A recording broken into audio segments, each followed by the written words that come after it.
रात में आया करते थे और मुझसे धार्मिक बातें किया करते थे। बाद में उनके आचरण से पता चलता था कि वह दुष्ट आत्माएं हैं। दूसरी शर्त बनाई कि अगर आप मनुष्य के रूप में आएंगे तो भी मैं आपसे कुछ नहीं सीखूंगा, क्योंकि उसमें भी ठग जाने की पूरी संभावना है। तीसरी शर्त बनाई कि अब मैं कुछ नहीं करूंगा, पहले के गुरुओं द्वारा बताए क्रिया अब मैं नहीं करूंगा, अब आप जो सिखाएंगे वही मैं करूंगा। साहब श्री हरिंद्रानंद जी के यह 3 शर्तों के अनुसार 1975 में उन्हें तुर्की में 700 पर नमः शिवाय मंत्र मिला था। हवा के झोंकों से आया नमः और गया शिवाय। बेगूसराय में दूसरा सूत्र मिला था और उन्हें एक आवाज आई, हरिंद्र जो तुम करते हो वो लोगों को भी बताओ। तीनों सूत्र इस प्रकार है।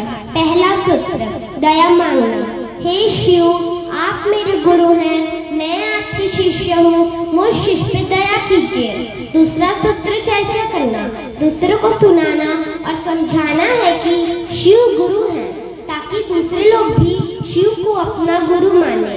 तीसरा सूत्र नमः शिवाय, अपने गुरु शिव को प्रणाम करना है। इच्छा हो तो नमः शिवाय मंत्र से प्रणाम किया जा सकता है।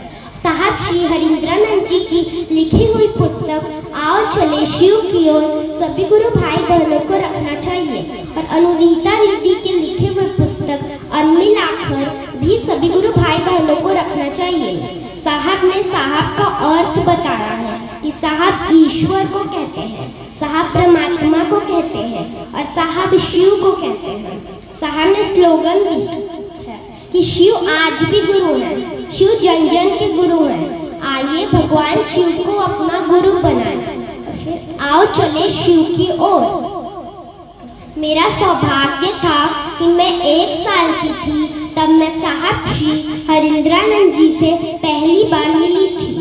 मैं साहब के लिए एक लाइन कहना चाहती हूँ, जमाने में जब तलक ये जीना होना है, तुम्हारी चोटें होनी है, हमारा सीना होना है। बस इतना ही कह के मैं अपने गुरु शिव को प्रणाम करती हूँ, साहब दीदी को प्रणाम करती हूँ और सभी गुरु भाई बहनों को प्रणाम करती हूँ। और अगर मुझसे कोई गलती